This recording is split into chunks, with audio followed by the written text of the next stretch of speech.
তাদের অপরাধ সাম্রাজ্য। এর মধ্যে মামুনের নিয়ন্ত্রণে মিরপুর 12, পল্লবী, বাউনিয়া ও সাগরতা। ইব্রাহিমের রাজত্ব মিরপুর 13, 14, ভাষান্তে ও কালশী। শীর্ষ সন্ত্রাসী কালা জাহাঙ্গীরের প্রধান সহযোগী শাহাদাতের দখলে আছে মিরপুর 1, 2, 6 ও 7।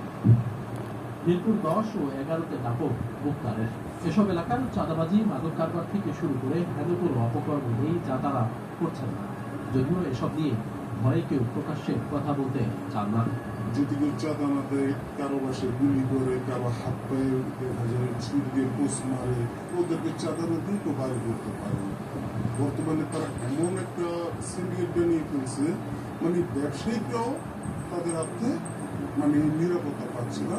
মামুন বাহিনী, তাদের মুক্ত বাহিনী, এরকম আরো 3-4টা বাহিনী আছে, তারা এইসব পরিচয় দিয়ে কাজ করতে বন্ধ করে দেয়।